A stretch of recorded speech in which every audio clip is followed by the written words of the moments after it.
தன்னை வென்று தினம் காதல் செய்யவா நாகமணி தேடி என் ஜீவன் இங்கு வாடுதே சொந்தங்களை நாடி உயிர் தேடி ஓடுதே பூமிக்கு வந்த நிலவு பிறவீது சாபமா கடமையை தாண்டும் உறவு மனமிளகிடுமா இந்த நெஞ்சில் வஞ்சம் வஞ்சம் நஞ்சே மிஞ்சும் உடல் வேறு வேறாகி உயிரை தந்தவளே நானே நாகம் நானே தந்தவளே நானே நாகம் நானே.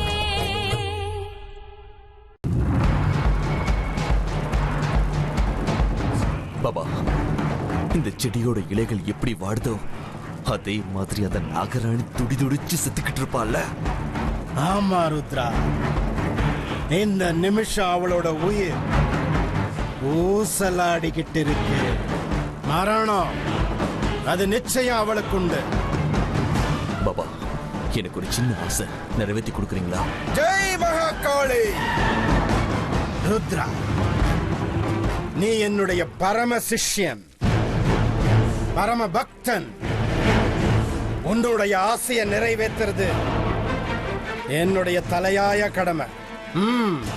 கேள், உன்னுடைய ஆசை என்ன? அன்னைக்கு அந்த நாகராணியோட முகத்தை பார்க்கணுங்க போத அந்த திரிசூரம் குறுக்க வந்ததால அவன் முகத்தை பார்க்க முடியாம போச்சு. இன்னைக்கு அவ கொஞ்சம் கொஞ்சமா செத்துக்கிட்டு இருக்கா. இப்பவாது என்ன பழிவாங்க வந்திருக்க அந்த நாகராணிய பார்த்தே ஆகணும்.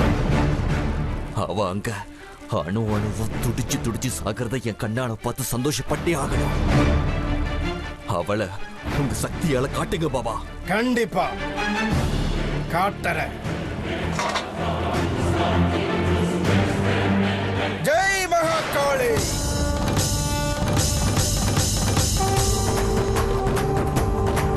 ஜெய் மகாகாளி. ஜெய் மகாகாளி.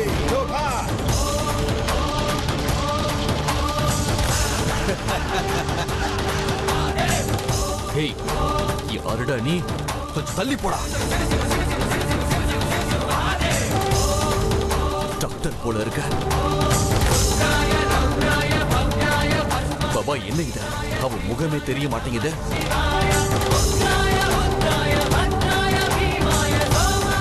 எவனோ குறுக்கடிக்கிறான். பொறுமையாயிரு, கொஞ்சம் பொறு ருத்ரா. இன்னும் கொஞ்ச நேரத்துல மறைஞ்சிடுவான். அந்த இடத்தை விட்டு அவன் போவான்.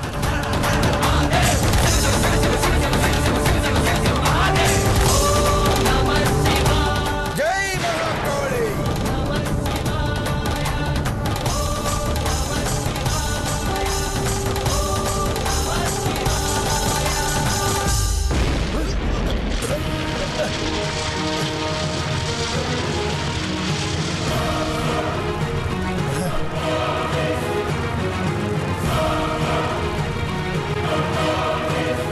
பாபா, என்ன ஆச்சா?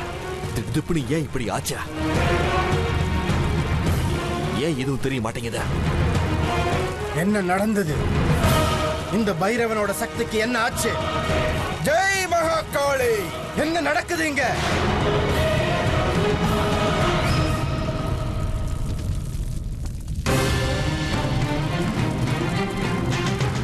அபசகுணம், இது நடக்க கூடாது. என்ன பாபா சொல்றீங்க? என்ன அபசகுணம் ஆச்சு?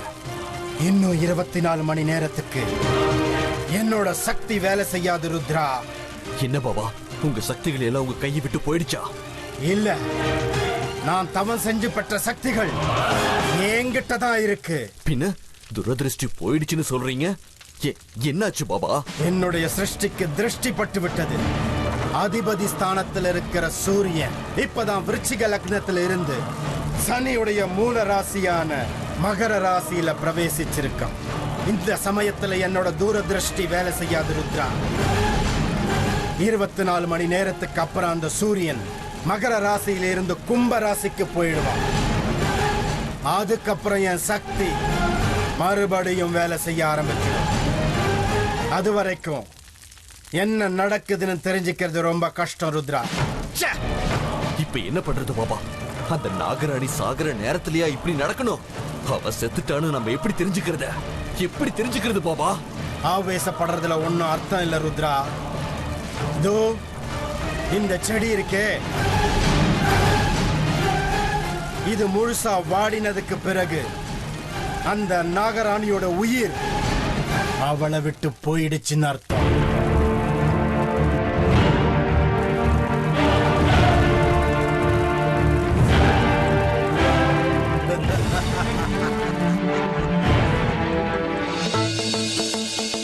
शंभो शंकर हर हर हर महादेव।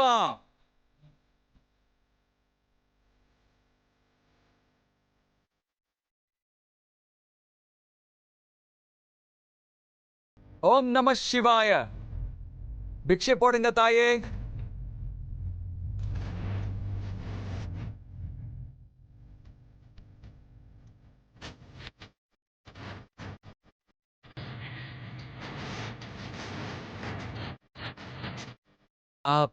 உங்க வீட்ல அமிர்தான் யாராவது இருக்காங்களா?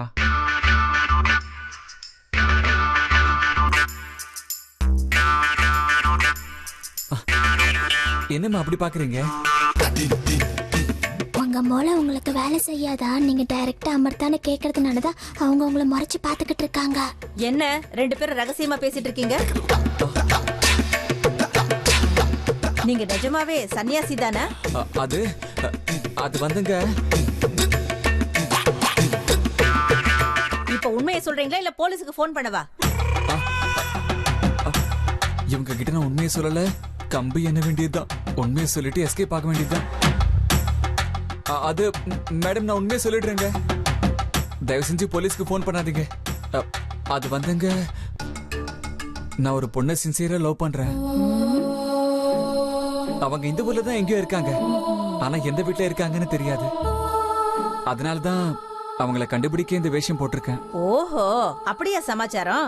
உன்னை பாராட்ட வேண்டியதுதான். உன்ன மாதிரி ஒரு சின்சியர் லவ்வரை நான் இன்னைக்கு தான் பாக்குறேன். காதலிக்கிறத கூட இவ்வளவு பக்தியோட பண்ற.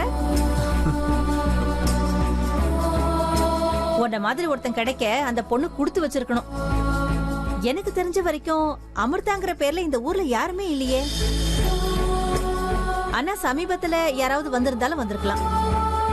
எப்படியோ நீ ஆசைப்பட்ட பொண்ணு உனக்கு கிடைக்கணும்னு நான் வேண்டிக்கிறேன். தேங்க்யூ மேடம், நான் போயிட்டு வரேன். போயிட்டு வாப்பா, அவ கிடைச்சிருவா.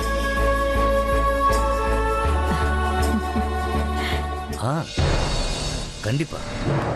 ஆமா, இந்த வாட்டி டெண்டர் கைக்கு வரும்னு நிஜமாவே யாருக்குமே நம்பிக்கை வரல. ஆனா நான் ரொம்ப கான்பிடண்டா தான் இருந்தேன். கிடைக்காம இருக்குமா? எல்லா வருஷம் அவங்களுக்கு கிடைக்கிற டெண்டர் இந்த வருஷம் நம்மளுக்கு கிடைச்சிருக்கு. கோவம் வராம இருக்குமா? ஒவ்வொரு வருஷமும் நமக்கு கிடைக்க வேண்டிய டெண்டரை அவங்க தட்டி பறிச்சுட்டு நம்மளை அவமானப்படுத்திட்டு இருந்தாங்க. அப்ப எனக்கும் தான் கோவம் வந்துருச்சு. அதனாலதான் இந்த வாட்டி நான் அவனுக்கு சரியான அடி கொடுத்துருக்கேன். இல்ல, இனிமே அந்த சர்மா தப்பி தவறி கூட என் முன்னாடி நிக்க நான் அனுமதிக்க மாட்டேன். அவன் போற இடத்துக்கு அவனுக்கு முன்னாடி நான் போயிடுவேன். அவனுடைய தோல்வி என்னுடைய வெற்றியா மாறுற மாதிரி நான் பார்த்துப்பேன். கண்டிப்பா கண்டிப்பா பாட்டி கொடுக்குறேன். எனிவே, தேங்க்யூ ஃபோன் பண்ணி விஷ் பண்ணதுக்கு. என்னங்க, என்ன இது? கவரை பிரிச்சு பாருங்க, என்னன்னு உங்களுக்கே தெரியும்.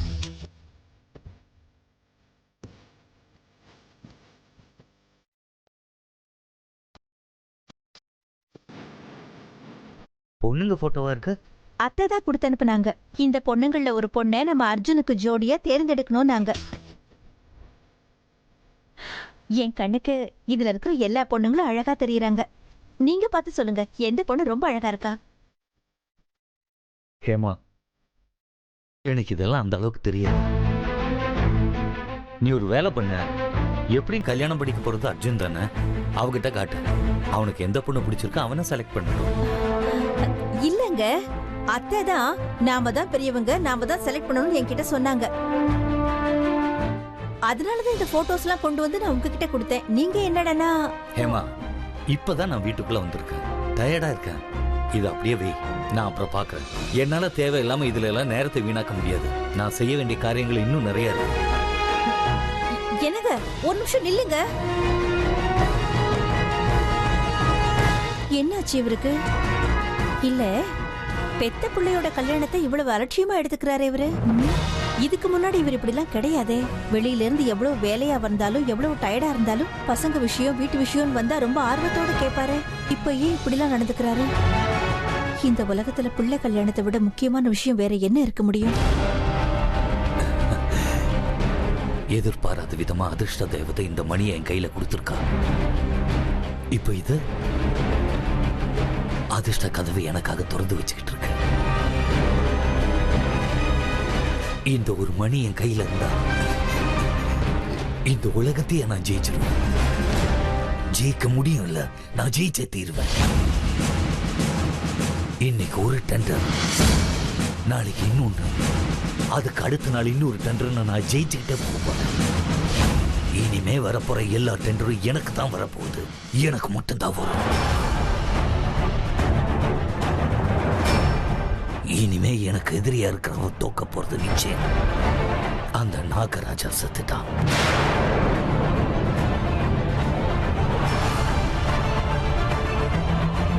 இனிமே எனக்கு எதுக்கு பயம்? யாரை பார்த்து பயம்?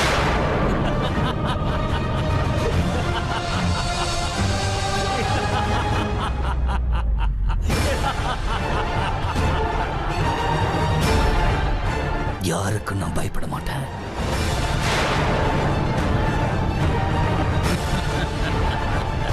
டாக்டர், அமிர்தாவுக்கு என்னாச்சு?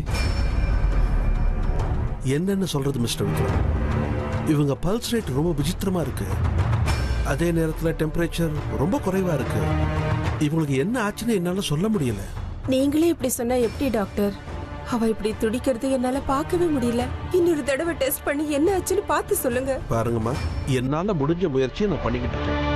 இவங்களுக்கு என்ன ஆச்சுன்னு தெரியணும்னா முதல்ல இவங்களுக்கு ஒரு பிளட் டெஸ்ட் பண்ணணும்.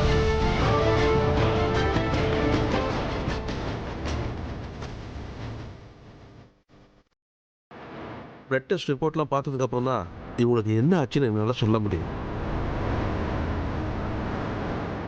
எந்த டெஸ்ட் வேணாலும் சீக்கிரமா எடுத்துருங்க டாக்டர். ஓகே சிஸ்டர், இவங்களுக்கு ஒரு பிளட் சாம்பிள் எடுத்து லேபுக்கு அனுப்புங்க. ஒரு வேலை பண்ணுங்க, நீங்க பிளட் எடுத்து லேபுக்கு போங்க, அப்படியே கையோட ரிப்போர்ட் கொண்டு வந்துருங்க. சரி டாக்டர்.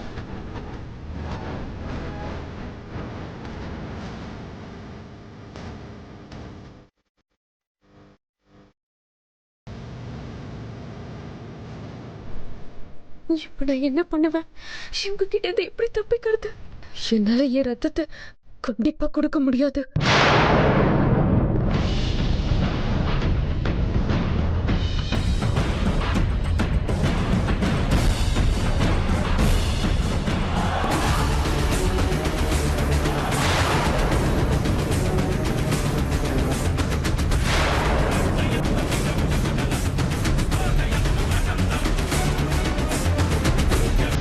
டாக்டர், இங்க பாருங்க. ஊசியை குத்தும் போது நீடில் பெண்ட் ஆயிடுச்சு.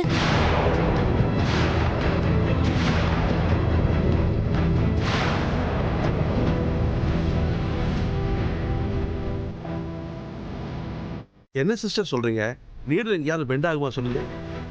இல்ல டாக்டர், இன்ஜெக்ட் பண்றதுக்கு முன்னாடி நான் பார்த்தேன், கரெக்டா தான் இருந்துச்சு. ஆனா என்ன ஆனா? இல்ல, ஒரு ஊசி அவங்க கையில குத்தி ரத்தம் எடுக்க முடியல. அவங்க கை என்ன இரும்பாலையா செஞ்சிருக்கு?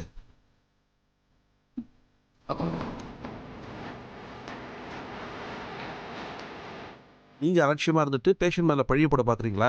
எங்க அதை கொடுங்க.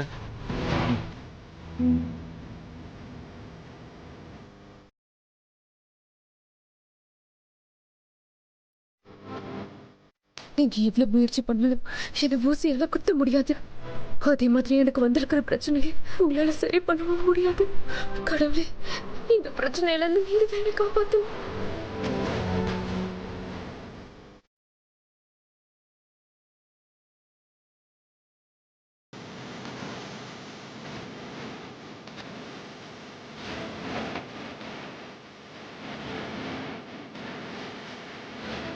என்ன பாப்பா இது?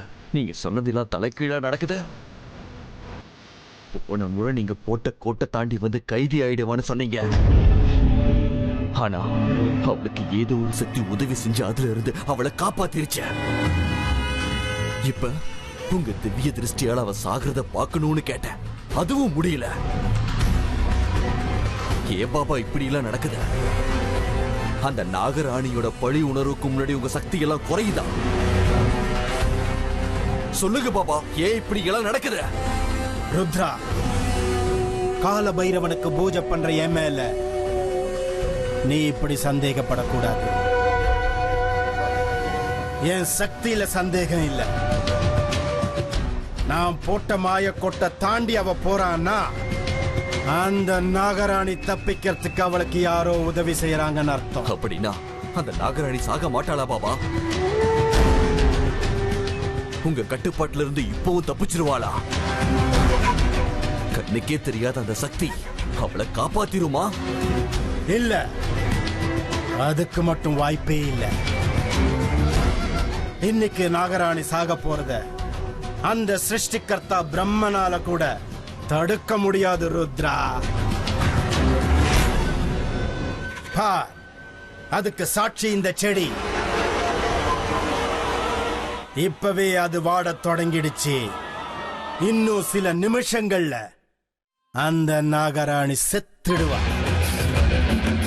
ருத்ரா, அவ செத்து போற அந்த நிமிஷம் அவளுக்கு உதவி செய்யற அந்த சக்தியை கண்டுபிடிச்சு அதுக்கும் ஒரு முடிவு கட்டுறேன். அப்படின்னா அவளுக்கு உதவி செய்யற சக்தி என்னன்னு கண்டுபிடிச்சிட்டீங்களா பாபா? இல்ல, இன்னும் இல்ல ருத்ரா. அதை கண்டுபிடிக்காம விட மாட்டேன். ஜெய் மகாகாளி! என்னுடைய எதிரிக்கு உதவி செய்யற என்னை விட பெரிய சக்தி எது? யாரது?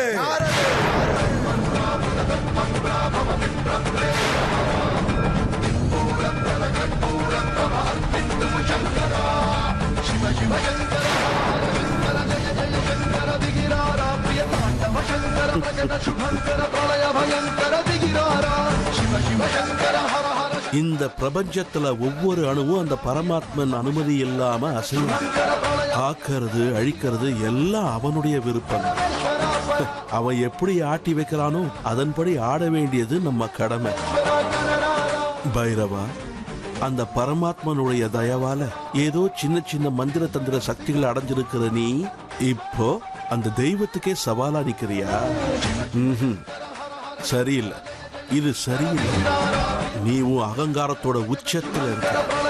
நாசமாயிடும். உன்னோட சக்தி எல்லாமே நாசமாயிடும். பார்த்துக்கிட்டே இரு. பரமேஸ்வரா, காலையில இருந்து குறைஞ்ச பட்சம் 250 வீட்லயாவது நாம தேடி இருப்போம். ஒரு வீட்ல கூட அமிர்தா இல்ல. தேடி தேடி கை காலெல்லாம் வலிக்குது. அட்லீஸ்ட் அமிர்தா எங்க இருப்பாங்கன்னு ஒரு க்ளூ கூட கிடைக்கல. இதுக்கு மேல என்னால தேட முடியாதுப்பா. ஹலோ மிஸ்டர் அர்ஜுன், இந்த டைலாக்க நான் தான் இப்ப சொல்லணும். உங்களை விட வயசுல சின்னவ, நானே எவ்வளவு ஸ்ட்ராங்கா இருக்கேன். நீங்க என்னடானா இதுக்குள்ளேயே சோர்ந்து போயிட்டீங்க. பின்ன நான் என்ன பண்றது மல்லி? ஒரு பொண்ணுக்காக நான் இவ்வளவு கஷ்டப்பட்டேன்னு எங்க வீட்டுல தெரிஞ்சது, அவ்வளவுதான் என் பாட்டி என்ன கொன்னே போட்டுருவாங்க. ஹலோ, எங்க அமிர்தாக்கா சாதாரண பொண்ணு கிடையாது. அவங்க ரொம்ப ரொம்ப ஸ்பெஷல். அவங்கள மாதிரி ஒரு பொண்ணு கிடைக்கணும்னா நீங்க ரொம்ப கொடுத்து வச்சிருக்கணும். அது எனக்கும் தெரியும் மல்லி. பின்ன என்ன, நீங்க கஷ்டப்பட மாட்டேங்கிறீங்க, அமிர்தாக்கா வேணுங்கிறீங்க. உங்கள்தெல்லாம் ஒரு காதலா? அது அப்படி இல்ல மல்லி. எவ்வளவு தேடியும் அமிர்தா கிடைக்கவே இல்லையே, அதனால்தான் அப்படி சொன்னேன். உங்க காதல் உண்மையா இருந்தா அக்கா நிச்சயமா கிடைப்பாங்க. சரி சரி, வாங்க போய் தேடலாம். பொண்ணுன்னா இப்படிதான் இருக்கணும்.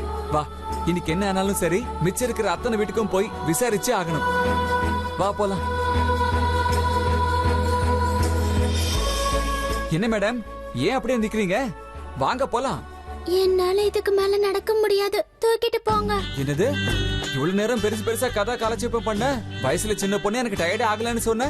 இப்ப என்னடானா தூக்கிட்டு போன்னு சொல்ற? என்ன பார்த்தா என்ன கேன மாதிரி தெரியுதா? கேன மாதிரி எல்லாம் ஒண்ணும் தெரியல, ஆனா நீங்க கேனதான். என்ன சொன்ன? அமிர்தா அக்கா கிடைக்க மாட்டாங்க. சரிமா தாயே, பிளாக்மெயில் ராணி. என்ன அமிர்தா இது, எங்க இருக்கீங்க? சீக்கிரமா உங்களை தரிசனம் பண்ற பாக்கியத்தை எனக்கு கொடுங்களேன். டாக்டர், அப்படின்னா அமிர்தாக்கு என்ன ஆச்சுன்னு எப்படி கண்டுபிடிக்கிறது? இல்ல, என்னால இங்க முடியாது. முதல்ல அவங்களுக்கு என்ன ஆயிருக்குன்னு அவங்க முதல்ல தெளிவா சொல்லணும். அதை நாமளா கண்டுபிடிக்கணும்னா அதுக்கு ஒரே ஒரு வழிதான் இருக்கு. அது என்ன வழி டாக்டர்? என்னன்னு சொல்லுங்க. அது எதுவா இருந்தாலும் சரி, செய்ய நாங்க தயாரா இருக்கோம். எவ்வளவு பணம் செலவானாலும் பரவாயில்ல டாக்டர். உனக்கு என்னமா நீ செலவு பண்ணுவ, ஆனா இப்படி ரோட்ல போற வரவங்களுக்கு எல்லாம் தண்ணி மாதிரி நீ செலவு பண்ணிட்டு இருந்தா கடைசியில நாம எல்லாரும் நடுத்தெருவுக்கு தான் வந்துருவோம். முதல்ல இந்த சரோஜாவை தீர்த்து கட்டினாதான் எல்லா பிரச்சனைக்கும் ஒரு முடிவு வரும். அப்படின்னா நீங்க ஒரு வேலை செய்யுங்க, இவங்களை ஏதாவது மல்டி ஸ்பெஷாலிட்டி ஹாஸ்பிட்டல் கூட்டு போய் அட்மிட் பண்றது நல்லது.